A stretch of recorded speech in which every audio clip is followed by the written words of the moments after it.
Chávez vive, la conspiración sigue. Es el título del más reciente artículo que está dando la vuelta al mundo en algunos de los principales diarios de Orlando Goncalves, a quien tenemos aquí. Es consultor político, un consultor político que no está asociado a ningún escándalo ni de droga, ni de robo de votos, ni nada de eso, como buena parte de los consultores políticos aparentemente están, porque parece que eso es bueno para el currículum. Y si no, que lo diga Roger Stone, que es uno de los más famosos consultores políticos a nivel mundial, y que ustedes pueden ver sus declaraciones, él lo dice, en el documental de Netflix. Bienvenido, Orlando Goncalves. Gracias, Napoleón. Como siempre, un gusto saludarte, igual que a tu audiencia. Pero hoy en día en que la gente de Chávez está mal vista por la narcotiranía venezolana, donde nadie se acuerda de Chávez porque se murió y está enterrado, sino muy pocos que vivieron tal vez el primero o segundo año de su mandato. ¿Por qué dices que Chávez vive y que la conspiración continúa? ¿Qué significa eso? Bueno, el artículo lo hago a raíz de las declaraciones que hicieron de manera conjunta Rudy Giuliani y la abogada Sidney Powell, donde esta última esgrime la teoría de que las máquinas que se usaron para contar los votos en los Estados Unidos fueron hechas en Venezuela y fueron hechas por Chávez, para que Chávez se garantizara de que no perdiera ninguna elección. Es decir, que Chávez, quien ya murió hace 7 años atrás, desde el más allá, con su inmenso poder, pues fabricó estas máquinas y se las mandó a los Estados Unidos, según esta abogada, y bueno, a la final torcieron la voluntad popular. Bueno, pero la abogada lo que quiso decir, supongo yo, porque que no sabe la historia de Chávez ni de Venezuela aparentemente, quiso decir que esas máquinas se utilizaron porque el creador, el fundador o fundadores de Smartmatic eran unos venezolanos, y de hecho la máxima autoridad todavía está a cargo de uno de sus fundadores, pero ya él tiene una minoría. Ok, ella lo que quiso decir que esas máquinas se utilizaron para los fraudes que utilizó Chávez y su gente. Más nada, porque esas máquinas hasta en Venezuela las quemó el régimen de Maduro, porque salieron peleados, la Smartmatic, y todo el mundo lo sabe, salió peleado con la narcotiranía venezolana. Claro, pero si tú ves las declaraciones de ella y de Giuliani, hay que ver las dos al tiempo, en la misma rueda de prensa. En algún momento llegan a decir esas máquinas, fue con esas máquinas de una empresa socialista, con dinero de Cuba, de Nicaragua y tal vez de China, se contaron los votos aquí. Resulta que es una falsedad. Bueno, pero es que además hay una cosa, Orlando. Ellos mismos dicen que esas se utilizaron en Los Ángeles. Pero si Los Ángeles exactamente no, es demócrata, ellos no lo dijeron. Siempre ganan los demócratas. Ellos no lo dijeron, eso es lo grave. Lo grave es que están mintieron descaradamente, porque de los 3.240 y algo condados que hay en los Estados Unidos, Smartmatic estuvo en uno, que fue en Los Ángeles. Y Los Ángeles no está en discusión, ni California está en discusión. O sea, pero es que además Los Ángeles y California es un territorio que tradicionalmente ganan los demócratas, porque si tú dijeras que fuera un terreno donde tradicionalmente ganan los republicanos todavía, pero aquí ganan los demócratas. Okay. Claro, pero entonces, ¿cuál era la idea del artículo? La idea del artículo es que, basado en eso, rescaté algunas frases lamentablemente célebres del expresidente Chávez, donde él estigmatizaba a personas o él agredía, donde él tenía un discurso guerrerista, divisor, hiperpolarizante, y cómo el presidente Trump, sobre todo en esta elección, después de la elección, tomó también, a pesar de que lo ha usado siempre, lo usó en la campaña de 2016, estigmatizar a los mexicanos y a los latinos, a las mujeres, agredir, ofender, burlarse de John McCain, burlarse de un periodista que tiene algunas dificultades de movilidad, y ese discurso polarizante le funcionó en 2016, pero ahora en 2020 no le funcionó. Entonces, lo que hice fue rescatar algunas frases de Chávez y algunas frases del presidente Trump, un poco para ilustrar que este mecanismo de hiperpolarizar la sociedad es una manera que lamentablemente en las últimas 2 décadas se ha usado con más frecuencia para dividir a la sociedad, como una técnica, como una táctica para acceder al poder de manera más rápida, en primer lugar, y en segundo lugar, para acceder con menor esfuerzo. ¿Por qué? Porque cuando se usa este tipo de discursos, la sociedad se divide básicamente en 3 grupos. Un grupo que son los que están de acuerdo con la retórica que plantea el dirigente que polariza, que estigmatiza, que ofende, que agrede.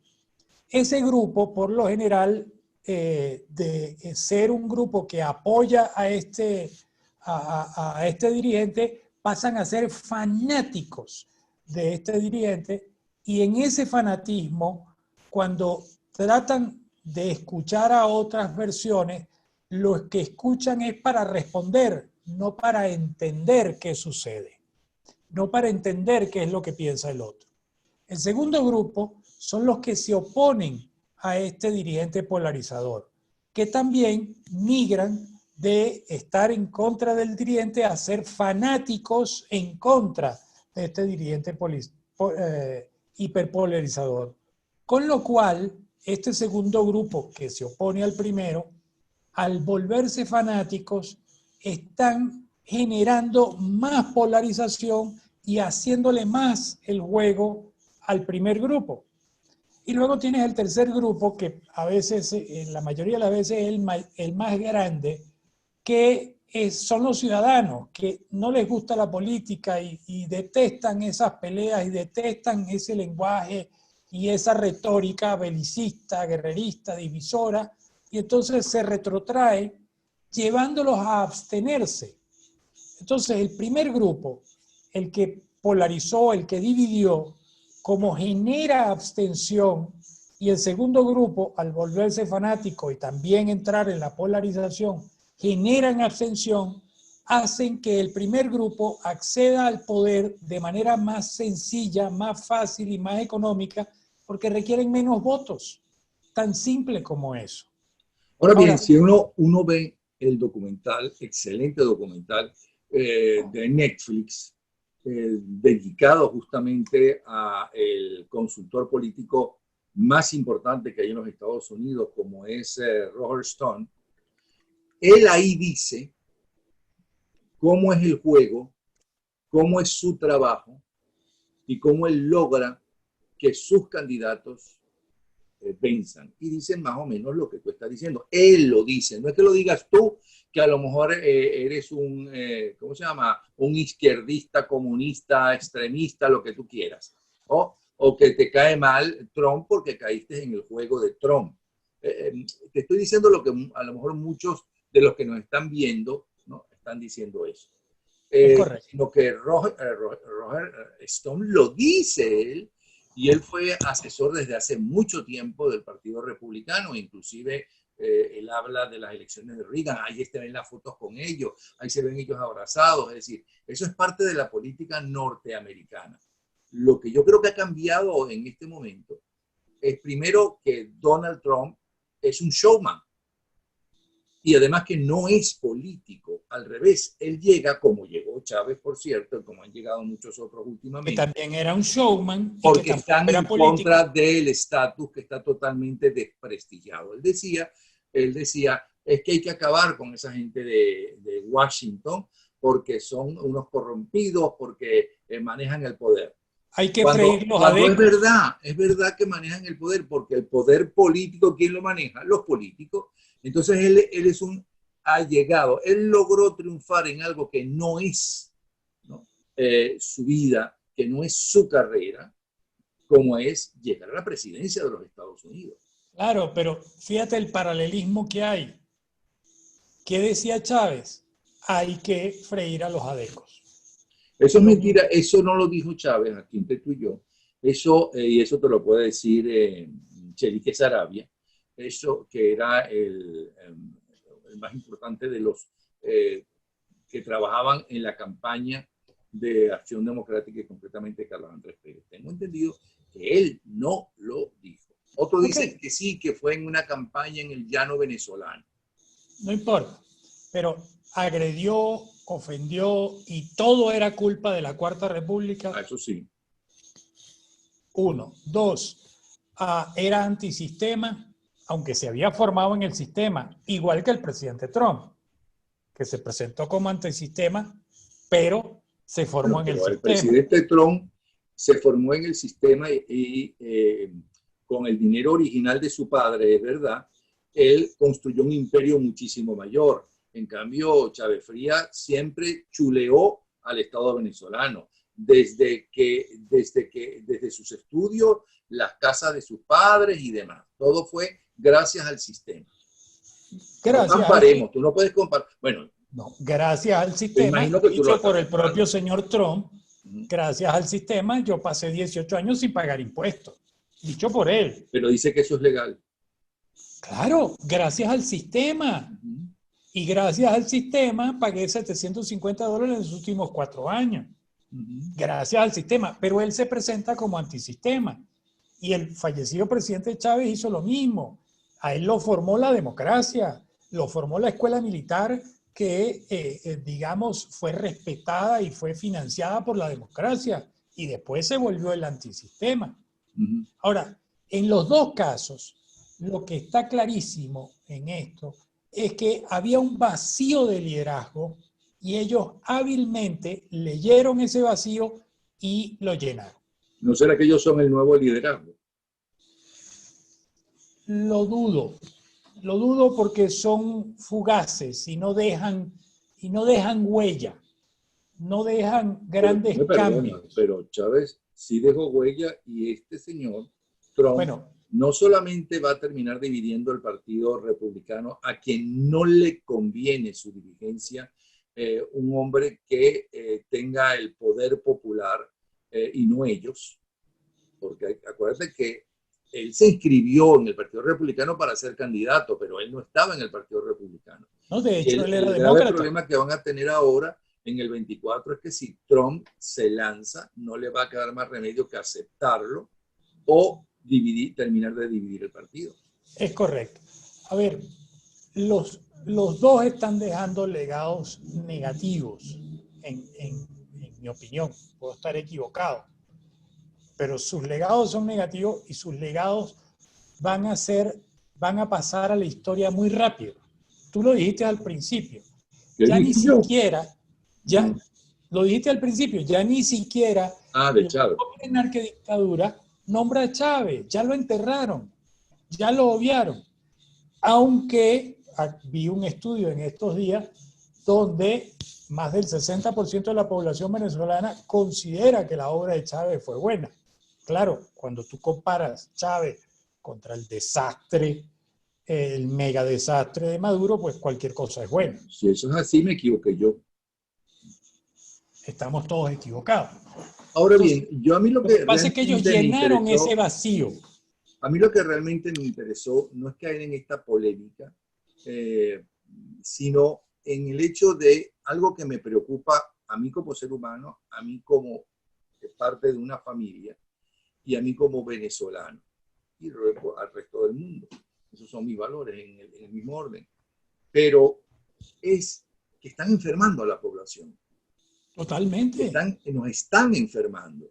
Estés de acuerdo con uno o con otro, nos están dividiendo, nos están sintiendo temor del futuro, haciéndonos creer que un hombre en contra del mundo entero va a salvarnos, que si del COVID, que si de la falta de trabajo, que si del comunismo, que si del fascismo. Es decir, eso es lo que me preocupa, que no nos dejen tranquilos y que además no trabajen por el progreso de la humanidad, por el progreso del ser humano. Eso es lo que me preocupa, y yo no lo digo por Estados Unidos ni Venezuela, es que eso se está viendo en el mundo entero, y tú sabes eso mejor que yo. Se está viendo en el mundo, por eso te digo que hay vacíos de liderazgo.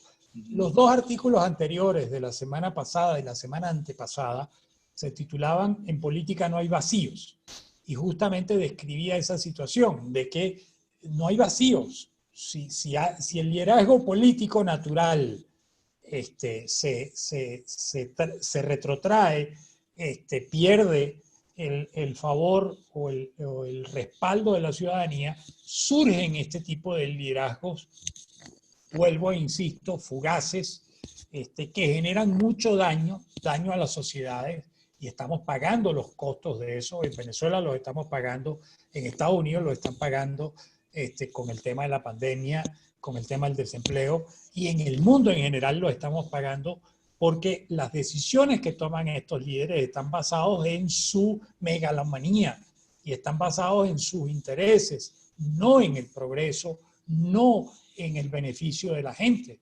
Entonces, estos vacíos que se han generado son aprovechados por estos oportunistas y, bueno, logran tener éxito y llegar al poder de manera rápida.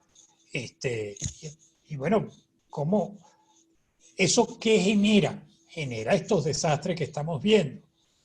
Eso, afortunadamente, lo que yo comienzo a visorar es que tú comienzas a ver pequeños liderazgos en pequeñas comunidades, sobre todo de gente joven, que está con una visión distinta, que tiene un sentido de responsabilidad distinto, que están entendiendo que lo que van a heredar probablemente sea un mundo desastroso y caótico y que les va a tocar a ellos arreglarlo. Entonces están comenzando a asumir ciertos roles.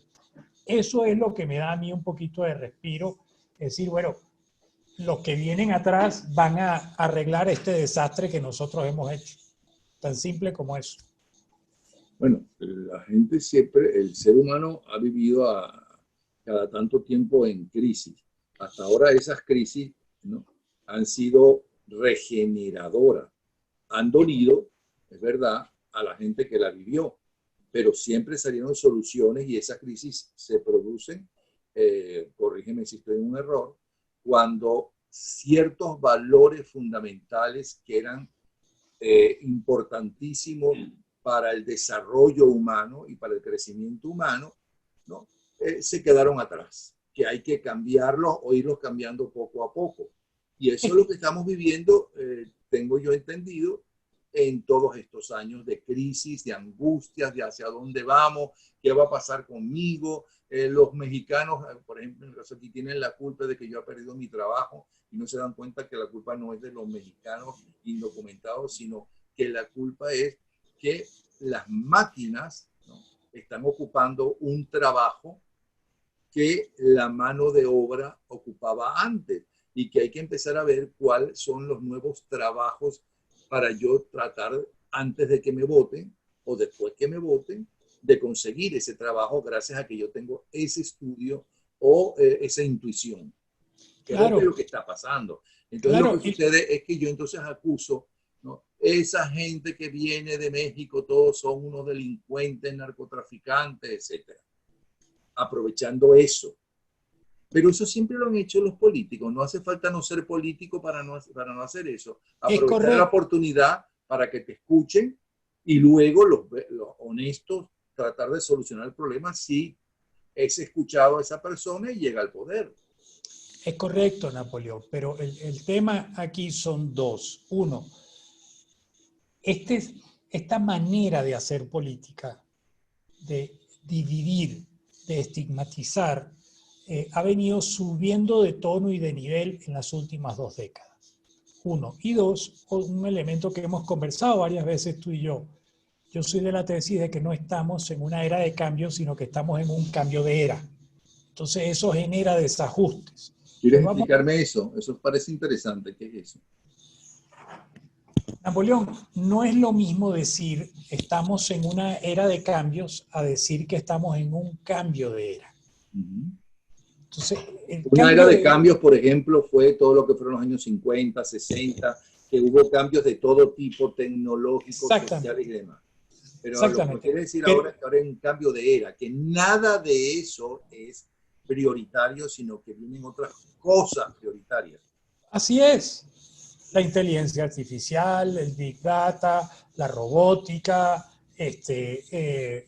la manera como nos estamos relacionando a través de las redes sociales, la manera como nos estamos aislando a través de las redes sociales.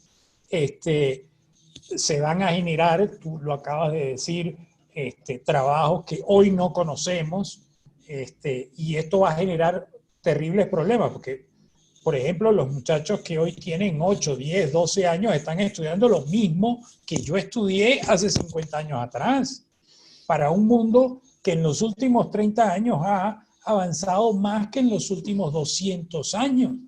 Entonces, eso genera desajustes. Por ejemplo, perdona, porque me gusta que inclusive lleguemos a la gente que no conoce de este tema, que no ha profundizado en este tema y demás. ¿Qué cambio, por ejemplo? Hoy en Estados Unidos es el Thanksgiving, que es la fiesta familiar más importante del año. ¿Cuál es el cambio de este año a todo el pasado de esa familia, todos los años pasados de esa familia? Que buena parte de la familia va a estar sentada comiendo su pavo, ¿no? Pero a través de las redes sociales. Que allí van a estar, a lo mejor ponen el laptop, la computadora en la mesa, en el sitio donde iba el año pasado y antepasado y antepasado, estaba esa persona comiendo una noche como esta, ¿no? Pero va a estar el laptop, ellos van a estar allí, porque se van a ver, van a hablar y todas esas cosas, pero eso es un cambio. ¿Es correcto? Eso es parte de lo que la gente de ahora en adelante va a vivir. Y lo mismo podemos decir en los empleos. Lo mismo podemos decir inclusive en muchos empleos donde la gente se va a quedar, pero ahora le van a pedir que haga ese trabajo desde su casa. Porque ahora, ¿cómo se puede hacer eso? Los dueños de la empresa van a ser empresas más pequeñas, van a ahorrar en ese sentido, no van a necesitar que fueran allá, que vayan allá los empleados, como ahora está sucediendo por el coronavirus en muchas empresas que dicen a los empleados, no los que tienen coronavirus, pero como tienen que todos los que lo rodean, ¿no? Meterse en sus casas, bueno, me trabaja desde su casa.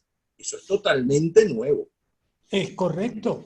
Y van a venir otros cambios, y van a venir cambios en la política, y van a venir cambios en la manera de gobernar, y van a venir cambios en la manera de hacer política, y cambios en los liderazgos. Los nuevos liderazgos van a ser muy distintos a los que hemos conocido, y van a venir nuevos conflictos. Por ejemplo, el conflicto de China con Hong Kong y con Taiwán está latente allí, y eso va a ser un detonante, yo no sé hasta dónde. Lo que estás viendo en Etiopía hoy en día, que además es sorprendente. El presidente de Etiopía tiene un premio Nobel, tiene un doctorado en temas de negociación y se está negando al diálogo con los opositores, sino que está empujando al ejército a que desplace a esta gente. Entonces, ese tipo de contradicciones las vamos a seguir viendo por un tiempo y luego lo que hay que entender es que cuando hay un cambio de era, lo que en el tiempo, 30, 40, 50 años, no es nada. Que eso afecta a una o a dos generaciones. Bueno, nos afectó a una o a dos generaciones, pero cuando esta conflictividad que vemos en todos los niveles, desde los negocios, las relaciones personales, las relaciones comunitarias, la manera de hacer política, la manera de trabajar, todo esto seguirá siendo así hasta que llegue un nivel en que, bueno, las aguas vuelvan a su cauce y entonces se encuentre una manera distinta de afrontar la vida, de afrontar los negocios, de afrontar el trabajo, la educación, se haga una gran revolución en la educación y se tiene que hacer y va a ser a marcha forzada porque el mundo avanza a una velocidad sorprendente y sencillamente no estamos preparados para todos esos avances. Pero hay gente pensando y gente muy adelantada a nuestro tiempo que está creando todos los días. Bueno, esas creaciones en algún momento van a ser parte de nuestra vida. Tú lo acabas de decir con un ejemplo sencillísimo, la cena de Thanksgiving de hoy. ¿Cuántos millones de personas van a tener una cena virtual?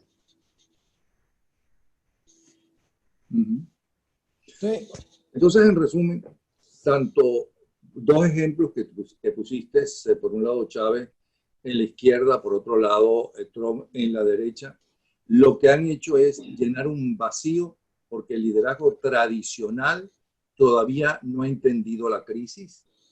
Eso no quiere decir que ellos la hayan entendido o no, sino que llenaron un vacío porque la gente necesitaba alguien de quien sostenerse y alguien que lo defendiera de exactamente la crisis donde se está viviendo. En los extremos y el fanatismo se llega a creer que prácticamente Chávez por un lado, o Trump, o como se llame el que sea, ¿no?, es el que me va a salvar. Es una especie de Dios. Bueno, ahora viendo los funerales de Diego Armando Maradona, hay argentinos que gritaban, es que él es Dios, él es Dios, él es Dios, se me murió Dios. Dice, bueno, pero entonces... Y hace una hora se presentaron disturbios. La policía tuvo que intervenir porque por el tema de la pandemia están regulando la entrada de la gente que va a verlo. Bueno, y la gente comenzó a presionar y la policía tuvo que intervenir y ha habido golpizas.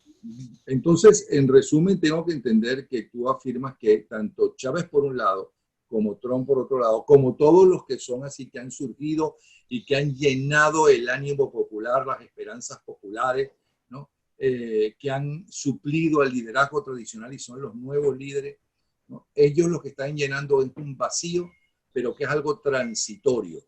Eso no es el liderazgo del futuro. Eso es correcto. Esa es mi tesis. Puedo estar equivocado, pero esa es mi tesis. Yo pienso que la dirigencia política que tenemos en la gran mayoría del planeta se ha ido acomodando, se ha ido, digamos, cuando llegaron a la política ya lo tenían todo hecho. Pongo el ejemplo de Venezuela, la generación del 68, 70. Cuando llegaron a la política, ya Rómulo Betancourt, Leoni, Caldera, Jovito Villalba, etcétera, ya le habían arreglado todo. Tenían unas instituciones fuertes, tenían una democracia naciente, pero con fortaleza que se estaba asentando. Había unas reglas claras.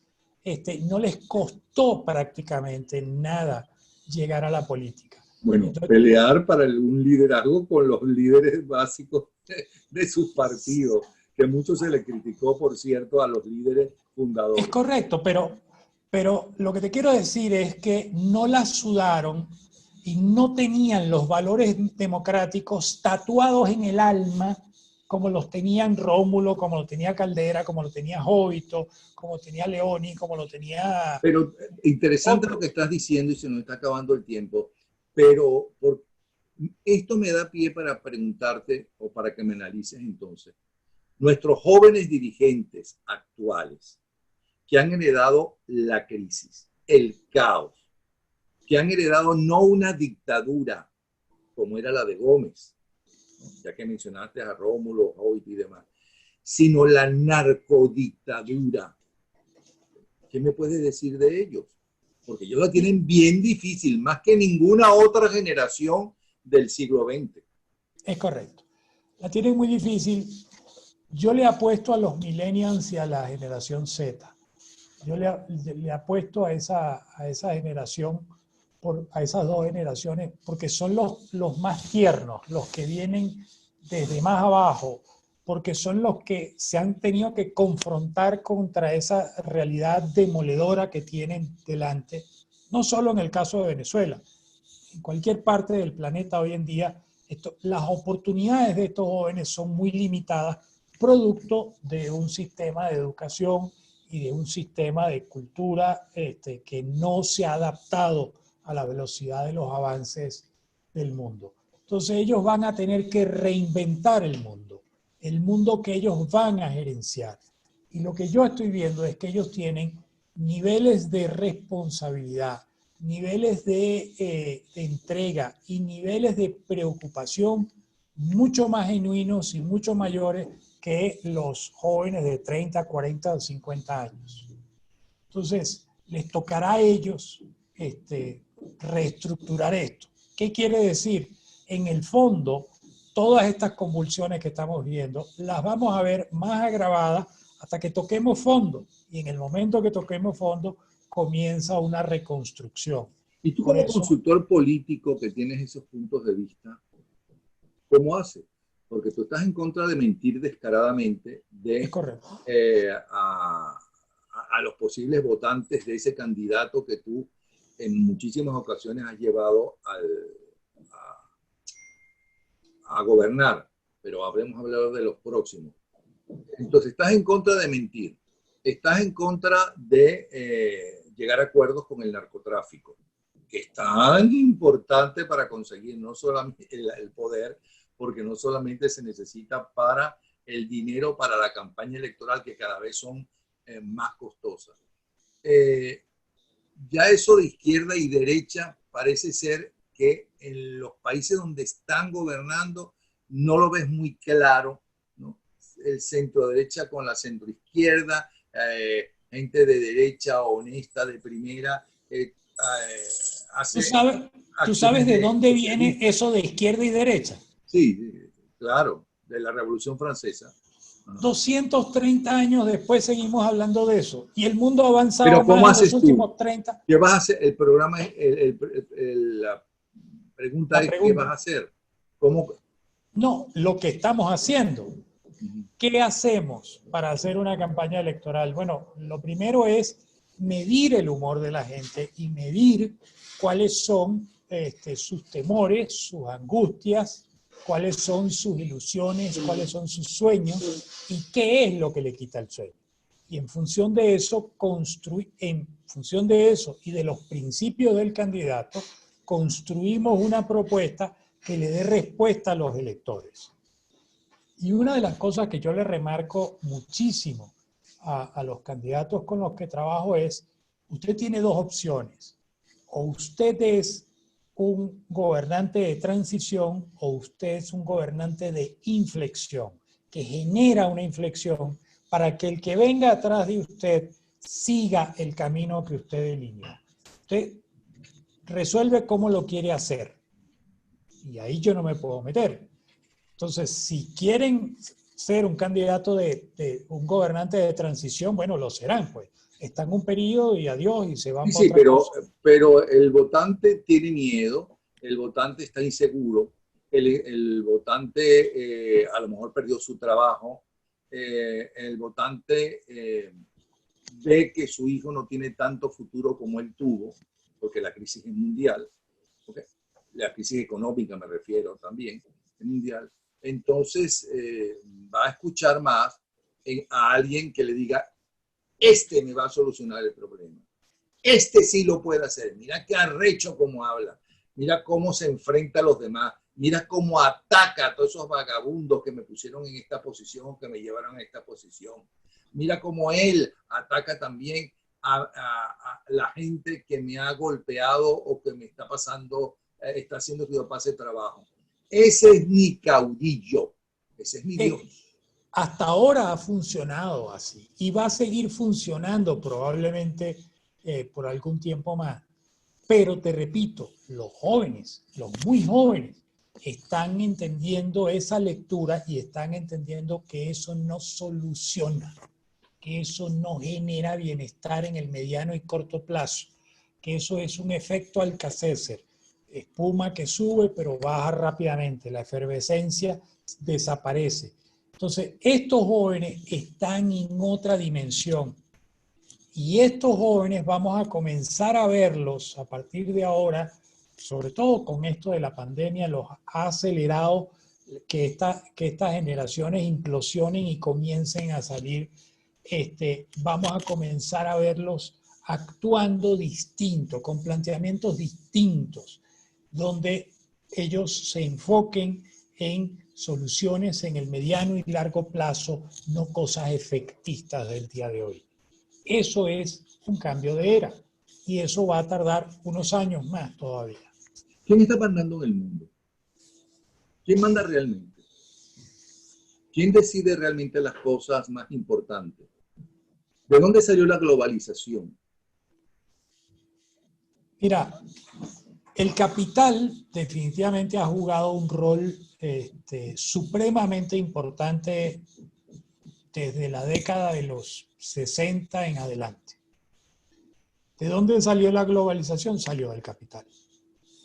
Pero como un desarrollo del capital, es decir, claro, vamos a hacer productos no para venderlos en mi propio, no solamente en mi propia nación, sino en el mundo entero. Y eso fue bueno para las naciones que tenían ese tipo de empresas. Claro, y fue bueno en el principio, pero el problema es que el sistema te fue llevando a que las desigualdades se ampliaran, a que la brecha entre ricos y pobres aumentara de manera dramática. Entonces, eso también está en crisis y eso también va a cambiar y eso tiene que evolucionar. Sí, lo que quiero decir es que mucha gente piensa que la globalización fue impuesta, que se reunieron 4 o 5 multimillonarios allí, o 10 o 20, y cosa inaudita en la historia de la humanidad, lo que no sucede en una familia, y lo que no va a suceder esta noche, por cierto, en la discusión familiar política y económica, eso sí que cada uno vela por sus intereses y por un capital mayor para mí, no para ti. ¿Okay? Entonces, ellos se pusieron de acuerdo. Entonces, vamos a ver qué le ponemos globalización, ¿no? Sino que eso fue un desarrollo natural, como se desarrolló el capitalismo, como se desarrolló la cultura, qué sé yo, la agricultura y ese tipo de cosas. Pero entonces la dirigencia, especialmente política, porque eso le corresponde a los políticos y desmiénteme si no es así, no supo enfrentar los problemas que eso traía para que siguiera el desarrollo económico, pero que la gente se sintiera lo menos afectada y pudieran cambiar, por ejemplo, su trabajo. Por ejemplo, los que tenían una quincallita, que le ponían una gran cadena al lado, ¿no? Una vez no quebrara la quincallita o se fuera a otro tipo de negocio. Eso es lo que te pregunto. Es correcto, porque lo que sucedió fue que el acceso a la información que tienen los políticos y la globalización tuvo que, entre otras cosas, darse porque hubo acuerdos políticos entre los países impulsados por el capital.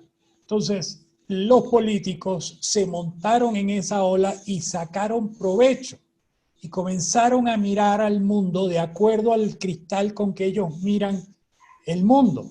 Como a ellos les estaba yendo bien y las cifras macroeconómicas se veían muy bien y todo se veía muy bien, pues sigamos adelante. Pero lo que se estaba generando abajo en la base de la población era terrible. Y esas son las desigualdades que tiene el mundo. Era terrible, pero no planificado con ningún tipo de maldad, sino porque no supieron dirigir bien. Claro, pero es que hubo muchas señales de alerta y no hubo manera de que lo frenaran. Y al día de hoy, seguimos viendo el desarrollo en materia de cifras y no estamos viendo el desarrollo desde el punto de vista del ser humano. ¿Cómo se ha desarrollado el ser humano? ¿Están satisfechas las necesidades del ser humano? ¿Tiene oportunidades para que él, con su propio esfuerzo, se desarrolle y pueda acceder a una mejor calidad de vida? Eso no se está enfocando todavía y eso es parte de los cambios que van a venir. Sí. Bueno, muchísimas gracias, consultor político Orlando Goncalves. Bien interesante todo. Gracias a ti, Napoleón. Como siempre, un gusto. Hasta luego.